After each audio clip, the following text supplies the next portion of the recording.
ಆ ದೇವಾಲಯದಲ್ಲಿ ಸಾಕ್ಷಾತ್ ಭಗವಂತನೇ ಜೀವಂತವಾಗಿ ನೆಲೆಸಿದ್ದಾನೆ ಅಂತ ಎಲ್ಲರ ನಂಬಿಕೆ. ಆ ದೇವಾಲಯದಲ್ಲಿ ಯಾವುದೇ ರೀತಿಯ ಕಲ್ಲಿನ ವಿಗ್ರಹಗಳಿಲ್ಲ. ಅಲ್ಲಿರೋ ದೇವರಿಗೆ ಸೆಕೆ ಆಗಬಾರ್ದು ಅಂತ ದೇವಾಲಯದ ಗರ್ಭಗುಡಿಯಲ್ಲಿ ಫ್ಯಾನ್ಗಳನ್ನು ಹಾಕಿರ್ತಾರೆ. ದೇಶದಲ್ಲೇ ಇದು ಅತ್ಯಂತ ಸಂಪತ್ಭರಿತ ದೇವಾಲಯ ಕೂಡ. ಈ ದೇವಾಲಯದ ವಾರ್ಷಿಕ ಆದಾಯ 8,000 ಕೋಟಿ. ಬರೀ ಕಾಣಿಕೆ ರೂಪದಲ್ಲಿ ಹುಂಡಿಗೆ ಸೇರೋ ಹಣವೇ 3,000 ಕೋಟಿ. ಅಲ್ಲದೆ ಇದು ದೇಶದಲ್ಲಿಯೇ ಅತ್ಯಂತ ಶ್ರೀಮಂತ ದೇವಾಲಯಗಳಲ್ಲಿ ಮೊದಲನೇ ಸ್ಥಾನದಲ್ಲಿದೆ. ಈ ದೇವಾಲಯ ಹೆಸರು ಭಾರತದ ಪ್ರತಿಯೊಬ್ಬರಿಗೂ ಗೊತ್ತು. ಆ ಜಾಗಕ್ಕೆ ಹೋಗಿ ನಿಂತ್ಕೋಬೇಕು ಅಂದರೆ ಅದು ಅಷ್ಟು ಸುಲಭದ ಮಾತಲ್ಲ. ಹೀಗಾಗಿ ಆ ಭಗವಂತನ ದರ್ಶನ ಆಗಬೇಕು ಅಂದರೆ ಈ ವಿಡಿಯೋ ನೋಡಿ. ಈ ವಿಡಿಯೋ ನೋಡಿದ ಮೇಲೆ ನೀವು ಕೂಡ ಆಶ್ಚರ್ಯಕ್ಕೆ ಒಳಗಾಗ್ತೀರಾ. ಈ ವಿಡಿಯೋನ ಪೂರ್ತಿಯಾಗಿ ನೋಡಿ, ಯಾಕಂದರೆ ಭಕ್ತರಿಗೆ ಈ ವಿಡಿಯೋ ತುಂಬ ಮುಖ್ಯವಾದದ್ದು. ಹಾಗಾದರೆ ಇನ್ಯಾಕ್ ತಡ, ಕಲಿಯುಗದ ವೈಕುಂಠ ಅಂತಾನೆ ಹೆಸರುವಾಸಿಯಾಗಿರೋ ತಿರುಮಲದ ಶ್ರೀ ವೆಂಕಟೇಶ್ವರ ಸ್ವಾಮಿಯ ದಿವ್ಯ ದರ್ಶನವನ್ನು ಮಾಡೋಣ ಬನ್ನಿ. ತಿರುಮಲ ತಿರುಪತಿಯ ಬಗ್ಗೆ ನೀವು ಸಾಕಷ್ಟು ಕೇಳಿರ್ತೀರಾ. ಆದರೆ ಈ ದೇವಾಲಯದ ಒಳಗೆ ಇರುವ ರಹಸ್ಯಗಳು ಕೇವಲ ಕೆಲವು ಮಂದಿಗೆ ಮಾತ್ರ ಗೊತ್ತಿರುತ್ತೆ. ದಕ್ಷಿಣ ಭಾರತದ ಆಂಧ್ರ ಪ್ರದೇಶದ ಚಿತ್ತೂರಿನಲ್ಲಿ ತಿರುಪತಿ ಇದೆ. ಇತ್ತೀಚೆಗೆ ತಿರುಪತಿಯನ್ನು ಪ್ರತ್ಯೇಕ ಜಿಲ್ಲೆಯಾಗಿ ಘೋಷಣೆ ಮಾಡಲಾಗಿದೆ. ದೇಶದಲ್ಲೇ ಹೆಸರುವಾಸಿಯಾಗಿರುವ ದೇವಾಲಯಗಳಲ್ಲಿ ದಕ್ಷಿಣ ಭಾರತದ ದೇವಾಲಯಗಳೇ ಹೆಚ್ಚು. ಇವುಗಳಲ್ಲಿ ತಿರುಮಲ ತಿರುಪತಿ ದೇವಸ್ಥಾನ ಎಲ್ಲ ದೇವಾಲಯಗಳಿಗಿಂತ ಭಿನ್ನವಾಗಿ ನಿಲ್ಲುತ್ತೆ. ಇತಿಹಾಸ ಪೂರ್ವದಲ್ಲಿ ರಾಮಾನುಜಾಚಾರ್ಯರು ತಿರುಮಲದ ಬೆಟ್ಟದ ಮೇಲೆ ವೆಂಕಟೇಶ್ವರ ಸ್ವಾಮಿ ದೇವಸ್ಥಾನ ನಿರ್ಮಿಸುವ ಮೂಲಕ ತಿರುಪತಿ ಚರಿತ್ರೆಗೆ ಮೊದಲ ಅಧ್ಯಾಯ ಬರೀತಾರೆ. ಅವರ ಶಿಷ್ಯನಾದ ಯಾದವರಾಜನನ್ನು ರಾಮಾನುಜಾಚಾರ್ಯರು ಪ್ರೋತ್ಸಾಹಿಸಿ ದೇವಾಲಯ ನಿರ್ಮಿಸೋಕೆ ಹೇಳ್ತಾರೆ. ತಿರುಮಲದ ಒಂದು ಕೆರೆಯ ಅಂಗಳದಲ್ಲಿ ದೇವಾಲಯ ನಿರ್ಮಿಸೋದಕ್ಕೆ ಯಾದವರಾಜ ಮುಂದಾಗ್ತಾನೆ. ಯಾದವರಾಜ ದೇವಾಲಯವನ್ನು ಪೂರ್ತಿಯಾಗಿ ನಿರ್ಮಿಸಿದ ಮೇಲೆ ದೇವಾಲಯದ ಸುತ್ತಲೂ ಅಗ್ರಹಾರವನ್ನು ನಿರ್ಮಿಸ್ತಾನೆ. ಇದಕ್ಕೆ ರಾಮಾನುಜಾಪುರಂ ಅಂತ ಹೆಸರನ್ನು ಸಹ ಇಡ್ತಾನೆ.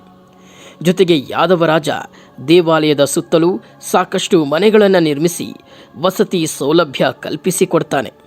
ಶ್ರೀಶೈಲ ಪೂರ್ಣನು, ಅನಂತಾಚಾರ್ಯರಂಥ ಮಹಾನ್ ಭಕ್ತರಿಗೆ ಬೆಟ್ಟದ ಮೇಲೆ ಇರೋದಕ್ಕೆ ಮನೆಯನ್ನು ನಿರ್ಮಿಸಿಕೊಡ್ತಾನೆ.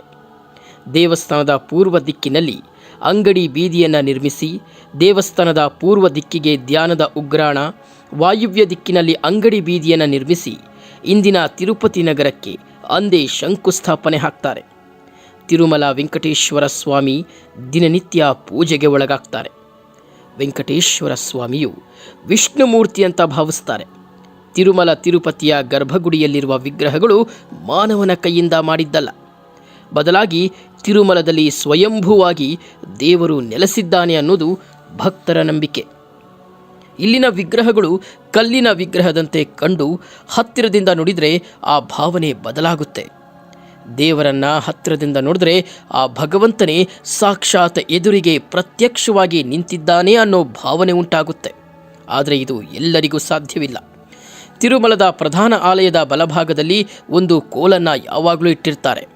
ಇದೇ ಕೋಲಿನಿಂದಲೇ ವೆಂಕಟೇಶ್ವರ ಸ್ವಾಮಿ ತನ್ನ ಬಾಲ್ಯದಲ್ಲಿ ತಾಯಿಯ ಕೈಯಲ್ಲಿ ಏಟು ತಿಂದಿದ್ದಾರೆ ಅಂತ ಹೇಳಲಾಗುತ್ತೆ. ಒಮ್ಮೆ ಹೀಗೆ ತಾಯಿಯು ಕೋಲಿನಿಂದ ಹೊಡಿಬೇಕಾದ್ರೆ ತಲೆಗೆ ಏಟಾಗಿ ರಕ್ತ ಸೋರುತ್ತೆ. ಆಗ ತಾಯಿ ವೆಂಕಟೇಶ್ವರನಿಗೆ ಚಂದನವನ್ನು ಇಡ್ತಾಳೆ.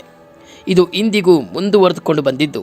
ಇವತ್ತಿಗೂ ವೆಂಕಟೇಶ್ವರನಿಗೆ ಇಲ್ಲಿನ ಅರ್ಚಕರು ದಿನನಿತ್ಯ ಚಂದನವನ್ನು ಲೇಪಿಸ್ತಾರೆ.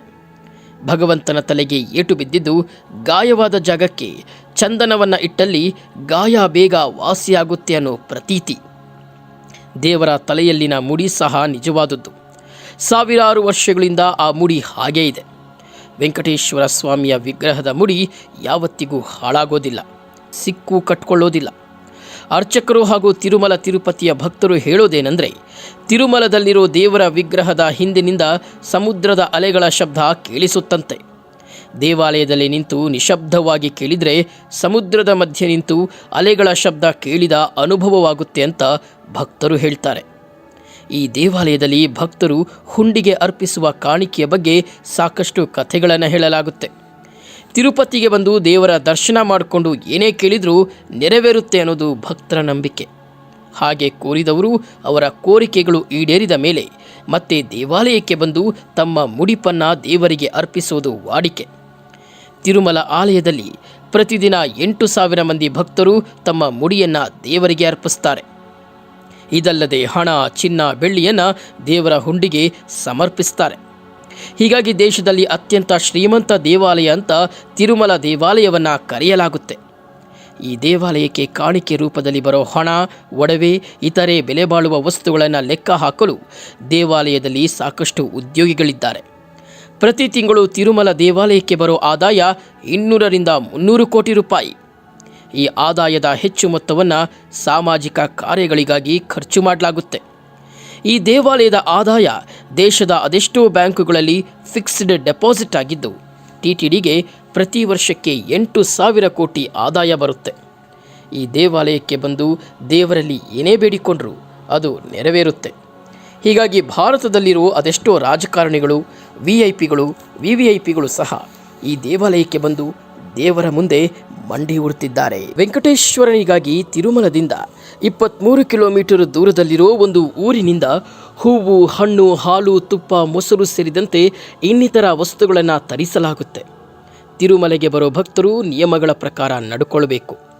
ಆಲಯದಲ್ಲಿ ಸಾಂಪ್ರದಾಯಿಕ ವಸ್ತ್ರಗಳನ್ನು ಮಾತ್ರ ಧರಿಸಬೇಕು. ತಿರುಮಲ ದೇವಾಲಯದ ಗರ್ಭಗುಡಿಯಲ್ಲಿ ಯಾವಾಗಲೂ ಒಂದು ದೀಪ ನಿರಂತರವಾಗಿ ಉರಿಯುತ್ತೆ. ಈ ದೀಪ ಸಾವಿರಾರು ವರ್ಷಗಳಿಂದ ಆರದೆ ಹಾಗೆ ಉರಿತಾ ಇದ್ದು, ಈ ದೀಪದಲ್ಲಿ ಎಣ್ಣೆ, ತುಪ್ಪ ಏನೂ ಇರೋದಿಲ್ಲ. ಅದ್ಯಾವುದೂ ಇಲ್ಲದೆ ಈ ದೀಪ ಹೇಗೆ ಉರಿತಿದೆ ಅನ್ನೋ ಪ್ರಶ್ನೆಗೆ ಯಾರ ಹತ್ರವೂ ಉತ್ತರ ಇಲ್ಲ. ಆದರೆ ಗರ್ಭಗುಡಿಯಲ್ಲಿ ಯಾಕೆ ಲೈಟ್ಗಳು ಇಲ್ಲ ಅಂತ ಒಮ್ಮೆ ಕೇಳಿದಾಗ ಅಲ್ಲಿನ ಸಿಬ್ಬಂದಿ ಹೇಳಿದ್ದು ಹೀಗೆ: ಗರ್ಭಗುಡಿಯಲ್ಲಿ ದೇವರಿಗೆ ದಿನನಿತ್ಯ KG-ಗಟ್ಟಲೆ ಚಿನ್ನಾಭರಣಗಳಿಂದ ಅಲಂಕಾರ ಮಾಡಲಾಗುತ್ತೆ. ಗರ್ಭಗುಡಿಯ ಒಳಗೆ ಲೈಟ್ಗಳು ಹಾಕಿದ್ದಲ್ಲಿ ಆ ಬಿಸಿಗೆ ದೇವರ ಮೈಮೇಲಿನ ಒಡವೆಗಳು ಕರಗಿ ಹೋಗೋ ಸಾಧ್ಯತೆಗಳಿದೆಯಂತೆ. ಇದಕ್ಕೆ ಕಾರಣ ಗರ್ಭಗುಡಿಯಲ್ಲಿ ಸಣ್ಣ ಲೈಟ್ ಸಹ ಇರೋದಿಲ್ಲ. ಅಲ್ಲದೆ ವೆಂಕಟೇಶ್ವರನ ಮುಂದೆ ಸದಾ ಒಂದು ತೂಗುದೀಪ ಉರಿತಿದ್ದು ಗರ್ಭಗುಡಿಯಲ್ಲಿ ತಣ್ಣಗಿರಲಿ ಅಂತ ದೇವರಿಗೆ ಫ್ಯಾನ್ಗಳನ್ನು ಹಾಕಿರ್ತಾರೆ. ಇದೇ ಕಾರಣಕ್ಕೆ ದೇವರ ಮುಂದಿನ ತೂಗುದೀಪ ಹೊಯ್ದಾಡ್ತಿರುತ್ತೆ. ಈ ಬಾರಿ ನೀವು ತಿರುಮಲೆಗೆ ಹೋದರೆ ಇದನ್ನು ಗಮನಿಸಿ. ಇನ್ನು ಕರ್ಪೂರದ ಬಗ್ಗೆ ಎಲ್ರಿಗೂ ಗೊತ್ತಿದೆ. ಕರ್ಪೂರವನ್ನು ಯಾವುದಾದ್ರೂ ವಿಗ್ರಹಕ್ಕೆ ಹಚ್ಚಿದರೆ ಆ ವಿಗ್ರಹ ತಕ್ಷಣಕ್ಕೆ ಕರಗಿ ಹೋಗುತ್ತೆ. ಆದರೆ ತಿರುಮಲದ ಶ್ರೀ ವೆಂಕಟೇಶ್ವರನ ಆಲಯದಲ್ಲಿ ದೇವರಿಗೆ ಹಚ್ಚುವ ಕರ್ಪೂರ ಕರಗದೆ ಹಾಗೆ ಇರುತ್ತೆ. ಇದನ್ನು ವಿಸ್ಮಯ ಅಂತಲೇ ಕರೀಬೇಕು. ಶ್ರೀ ವೆಂಕಟೇಶ್ವರ ಸ್ವಾಮಿ ಆಲಯದ ಪ್ರಾಚೀನತೆಗೆ ಶಾಸನಗಳ ಆಧಾರಗಳಿವೆ. ವಿಜಯನಗರ ಚಕ್ರವರ್ತಿ ಶ್ರೀಕೃಷ್ಣ ದೇವರಾಯರು ತಿರುಮಲ ವೆಂಕಟೇಶ್ವರ ಸ್ವಾಮಿಯನ್ನು ಹಲವು ಬಾರಿ ದರ್ಶನ ಮಾಡಿದ್ದಾರೆ. ದರ್ಶನ ಮಾಡಿಕೊಂಡು ಹಲವು ಬಾರಿ ಕಾಣಿಕೆಯನ್ನು ಸಮರ್ಪಿಸಿದ್ದಾರೆ. ತಿರುಪತಿಯ ಹತ್ತಿರ ಇರೋ ಚಂದ್ರಗಿರಿ ಕೋಟೆಯಿಂದ ತಿರುಮಲ ಬೆಟ್ಟಕ್ಕೆ ತಲುಪಲು ಅತಿ ಸಮೀಪ ಕಾಲುದಾರಿಯಾದ ಶ್ರೀವಾರಿ ಮೆಟ್ಟು ಮೂಲಕ ಶ್ರೀಕೃಷ್ಣ ದೇವರಾಯರು ಕುಟುಂಬ ಸಮೇತ ಡೋಲಿ ಮೂಲಕ ಬೆಟ್ಟಕ್ಕೆ ಬಂದು ದೇವರ ದರ್ಶನ ಮಾಡಿಕೊಳ್ತಿದ್ರು. 9ನೇ ಶತಮಾನದಲ್ಲಿ ಕಾಂಚೀಪುರಂ ಆಳುತ್ತಿದ್ದ ಪಲ್ಲವರು, ನಂತರದ ಶತಮಾನದಲ್ಲಿ ಬಂದ ರಾಜರಾಜ ಚೋಳರು, ಮಧುರೈನಲ್ಲಿ ಆಳ್ತಿದ್ದ ಪಾಂಡ್ಯರು, ವಿಜಯನಗರ ಸಾಮ್ರಾಜ್ಯದ ಚಕ್ರವರ್ತಿಗಳು ವೆಂಕಟೇಶ್ವರ ಸ್ವಾಮಿಯನ್ನು ಭಕ್ತಿಪೂರ್ವಕವಾಗಿ ಪೂಜಿಸಿದ್ದಾರೆ. ಒಬ್ಬರನ್ನ ಮೀರಿ ಮತ್ತೊಬ್ಬರು ದೇವಾಲಯ ನಿರ್ಮಾಣಕ್ಕಾಗಿ ದಾನ ಧರ್ಮಗಳನ್ನು ನೀಡಿದ್ದಾರೆ. ವಿಜಯನಗರ ಸಾಮ್ರಾಜ್ಯ ಆಳ್ವಿಕೆಯಲ್ಲಿ ದೇವಾಲಯಕ್ಕೆ ಸಾಕಷ್ಟು ಸಂಪತ್ತು ಬಂದು ಸೇರುತ್ತೆ. ಇದೇ ಕಾರಣಕ್ಕೆ ಶ್ರೀಕೃಷ್ಣ ದೇವರಾಯರು ತಮ್ಮ ಪತ್ನಿ ಸಮೇತ ಇರುವ ವಿಗ್ರಹಗಳನ್ನು ದೇವಾಲಯದ ಒಳಗೆ ಪ್ರತಿಷ್ಠಾಪಿಸಿಕೊಂಡಿದ್ದಾರೆ. ಈ ವಿಗ್ರಹಗಳು ದೇವಾಲಯದ ಮುಖ್ಯದ್ವಾರದಲ್ಲಿದ್ದು ಇಂದಿಗೂ ಇವರ ವಿಗ್ರಹಗಳನ್ನು ನಾವು ನೋಡಬಹುದು. ಇದಲ್ಲದೆ ಪ್ರಧಾನ ಆಲಯದಲ್ಲಿ ವೆಂಕಟಪತಿರಾಯರ ವಿಗ್ರಹ ಕೂಡ ಇದೆ. ವಿಜಯನಗರ ಸಾಮ್ರಾಜ್ಯ ಪತನವಾದ ಬಳಿಕ ದೇಶದ ಮೂಲೆ ಮೂಲೆಯಲ್ಲಿದ್ದ ಸಣ್ಣ ಪುಟ್ಟ ರಾಜರುಗಳು, ಶ್ರೀಮಂತರು ದೇವಾಲಯವನ್ನು ಪೋಷಿಸೋದರ ಜೊತೆಗೆ ಕಾಣಿಕೆಗಳನ್ನು ಸಮರ್ಪಿಸಿರುವುದನ್ನು ಮುಂದುವರಿಸ್ತಾ ಬಂದರು. ಮರಾಠ ಸೇನಾನಿ ರಾಘವ್ಜಿ ಭೋಸ್ಲೆ ದೇವಾಲಯದಲ್ಲಿ ದೇವರ ದರ್ಶನ ಮಾಡಿಕೊಂಡು ಆಲಯದಲ್ಲಿ ದೇವರ ನಿತ್ಯ ಪೂಜೆಗಾಗಿ ಶಾಶ್ವತ ದಾನ ಪದಕವನ್ನು ನಿರ್ಮಿಸ್ತಾರೆ. ರಾಘವ್ಜಿ ಭೋಸ್ಲೆ ದೇವರಿಗೆ ದೊಡ್ಡ ಮರಕತ ಮಣಿಯನ್ನು, ಬೆಲೆ ಬಾಳುವ ಆಭರಣ, ವಜ್ರ ವೈಡೂರ್ಯಗಳನ್ನು ಅರ್ಪಿಸಿದ್ದಾರೆ. ಈ ಮರಕತ ಮಣಿ ಇಂದಿಗೂ ರಾಘವ್ಜಿ ಭೋಸ್ಲೆ ಹೆಸರಿನ ಒಂದು ಪೆಟ್ಟಿಗೆಯಲ್ಲಿ ಅಡಗಿದೆ. ನಂತರದ ದಿನಗಳಲ್ಲಿ ದೊಡ್ಡ ದೊಡ್ಡ ದಾನ ಧರ್ಮಗಳನ್ನು ಮಾಡಿದವರ ಹೆಸರಿನಲ್ಲಿ ಮೈಸೂರಿನ ಮಹಾರಾಜರ ಹೆಸರು ಸೇರಿಕೊಳ್ಳುತ್ತೆ. 1843ರಲ್ಲಿ ಈಸ್ಟ್ ಇಂಡಿಯಾ ಕಂಪನಿ ದೇಶದಲ್ಲಿ ಅನೇಕ ಚರ್ಚ್ಗಳನ್ನು ನಿರ್ಮಿಸುತ್ತೆ.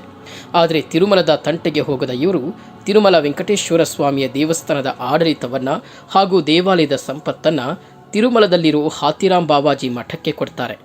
1933ರವರೆಗೆ ತಿರುಮಲ ತಿರುಪತಿ ದೇವಾಲಯದ ಎಲ್ಲ ಕಾರ್ಯಗಳು ಹಾತಿರಾಮ್ ಬಾವಾಜಿ ಮಠವೇ ನೋಡಿಕೊಂಡಿತ್ತು.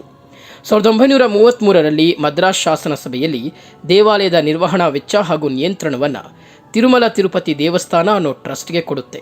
ಟಿಟಿಡಿ ದೇವಾಲಯಕ್ಕೆ ಪ್ರತ್ಯೇಕವಾದ ರೂಲ್ಸ್ಗಳನ್ನು ಮಾಡಿಕೊಳ್ಳುತ್ತೆ. ಸ್ವಾತಂತ್ರ್ಯ ಬರೋದಕ್ಕೂ ಮುನ್ನ ಟಿಟಿಡಿಯ ಅಧ್ಯಕ್ಷನನ್ನು ಮದ್ರಾಸ್ ಸಂಸ್ಥಾನವು ನೇಮಿಸುತ್ತಿತ್ತು. 1951ರಲ್ಲಿ ಈ ಕಾನೂನು ಬದಲು ಮಾಡಿ ಟಿಟಿಡಿ ನಿರ್ವಹಣೆಯನ್ನು ಆಂಧ್ರ ಪ್ರದೇಶದ ಧಾರ್ಮಿಕ ದತ್ತಿ ಇಲಾಖೆಗೆ ಕೊಟ್ಟು ರಾಜ್ಯ ಸರ್ಕಾರವೇ ಟಿಟಿಡಿ ಅಧ್ಯಕ್ಷರನ್ನು ನೇಮಿಸುವಂತೆ ಕಾನೂನು ತರಲಾಯಿತು. ತಿರುಮಲದಲ್ಲಿರೋ ದೇವರ ವಿಗ್ರಹ ಪ್ರತ್ಯೇಕವಾದದ್ದು. ಈ ವಿಗ್ರಹವನ್ನು ಹತ್ತಿರದಿಂದ ನೋಡಿದರೆ ಸಾಕ್ಷಾತ್ ದೇವರೇ ಎದುರಿಗೆ ನಿಂತಿದ್ದಾನೆ ಅನ್ನೋ ಭಾವನೆ ಉಂಟಾಗುತ್ತೆ. ಭಗವಂತನ ವಿಶ್ರಾಂತಿಗೆ ಅಂತ ಆನಂದ ನಿಲಯಂನಲ್ಲಿ ತಣ್ಣಗಿರುವ ಹಾಗೆ ನೋಡ್ಕೊಳ್ತಾರೆ. ಇಂದಿಗೂ ವೆಂಕಟೇಶ್ವರನ ತಲೆಯ ಮೇಲೆ ಬೆವರಿನ ಹನಿಗಳು ಸದಾ ಜಿನುಗ್ತಿರುತ್ತೆ. ಆಲಯದಲ್ಲಿರೋ ಪೂಜಾರಿಗಳು ಪ್ರತಿಕ್ಷಣವೂ ಆ ಬೆವರನ್ನು ಬಟ್ಟೆಯಿಂದ ಒರೆಸ್ತಿರ್ತಾರೆ. ಗರ್ಭಗುಡಿಯ ದೇವರಿಗೆ ಅರ್ಚಕ ವೃಂದ ಎಷ್ಟು ಶ್ರೇಷ್ಠವಾಗಿ ಪೂಜೆ ಸಲ್ಲಿಸ್ತಾರೋ ಅಷ್ಟೇ ಶ್ರೇಷ್ಠವಾಗಿ ಹಾಗೂ ಶ್ರದ್ಧೆಯಿಂದ ದೇವಾಲಯವನ್ನು ಅಲಂಕರಿಸ್ತಾರೆ. ಪ್ರತಿದಿನ ಭಗವಂತನ ವಿಗ್ರಹದ ಕೆಳಭಾಗದಲ್ಲಿ ಧೋತಿಯಿಂದ, ಮೇಲ್ಭಾಗದಲ್ಲಿ ಸೀರೆಯಿಂದ ಅಲಂಕರಿಸ್ತಾರೆ. ವೆಂಕಟೇಶ್ವರ ಸ್ವಾಮಿ ಮೂರ್ತಿಯಲ್ಲಿ ಲಕ್ಷ್ಮೀದೇವಿ ನೆಲೆಸಿದ್ದಾಳೆ ಅನ್ನೋ ನಂಬಿಕೆ ಇದೆ. ಇದೇ ಕಾರಣಕ್ಕೆ ದೇವರಿಗೆ ಹೀಗೆ ಅಲಂಕರಿಸ್ತಾರೆ. ತಿರುಮಲ ವೆಂಕಟೇಶ್ವರ ಸ್ವಾಮಿಯು ವಿಷ್ಣು ಮೂರ್ತಿಯ ಪ್ರತಿರೂಪ. ಭಗವಂತನ ಹೃದಯ ಭಾಗದಲ್ಲಿ ಲಕ್ಷ್ಮಿ ಎದ್ದು ಕಾಣಿಸ್ತಾಳೆ. ಪ್ರತಿ ಗುರುವಾರ ವೆಂಕಟೇಶ್ವರ ಸ್ವಾಮಿಯನ್ನು ಅಲಂಕರಿಸಿದ ವೇಳೆ ಲಕ್ಷ್ಮೀದೇವಿಯ ನಿಜರೂಪ ಎದ್ದು ಕಾಣುತ್ತೆ. ಪ್ರತಿ ಶುಕ್ರವಾರ ಚಂದನದಿಂದ ಅಲಂಕರಿಸಿದ ವೇಳೆ ಚಂದನದ ಅಚ್ಚಿನ ಹಿಂದೆ ಲಕ್ಷ್ಮೀದೇವಿ ರೂಪ ಕಾಣಿಸುತ್ತೆ. ಹಿಂದೂ ಧರ್ಮದ ಪ್ರಕಾರ ತುಳಸಿಗೆ ಪವಿತ್ರವಾದ ಸ್ಥಾನವಿದ್ದು ವಿಷ್ಣುಮೂರ್ತಿಗೆ ತುಳಸಿ ಅಂದರೆ ಬಹುಪ್ರಿಯವಾದದ್ದು.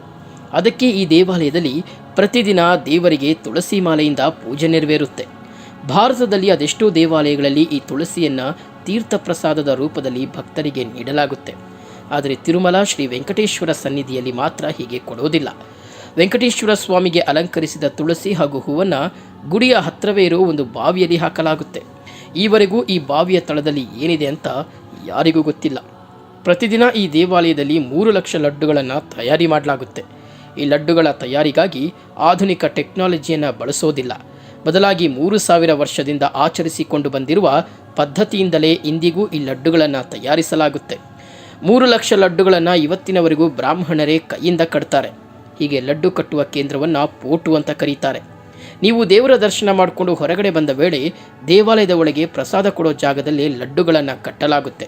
ಆದರೆ ಆಂಧ್ರದಲ್ಲಿ ಜಗನ್ ಸರ್ಕಾರ ಬಂದ ಮೇಲೆ ಲಡ್ಡು ತಯಾರಿಕೆ ಕಮರ್ಷಿಯಲ್ ಆಗಿದ್ದು ಲಡ್ಡು ತಯಾರಿಯನ್ನು ಖಾಸಗಿ ಕಂಪನಿಗೆ ಕಾಂಟ್ರಾಕ್ಟ್ ಕೊಟ್ಟಿದ್ದಾರೆ.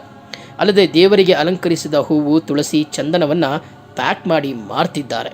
ಇದಿಷ್ಟು ತಿರುಮಲ ತಿರುಪತಿ ದೇವಾಲಯದ ರಹಸ್ಯಗಳಾಗಿದ್ದು, ಇಷ್ಟು ಚಾರಿತ್ರ್ಯಮಯವಾಗಿರೋ ತಿರುಮಲ ಆಧ್ಯಾತ್ಮಿಕ ಕೇಂದ್ರವಾಗಿ ಎಲ್ಲ ದೇವಾಲಯಗಳಿಗಿಂತ ಪ್ರತ್ಯೇಕವಾದದ್ದು ಅಂದರೆ ತಪ್ಪಾಗೋದಿಲ್ಲ.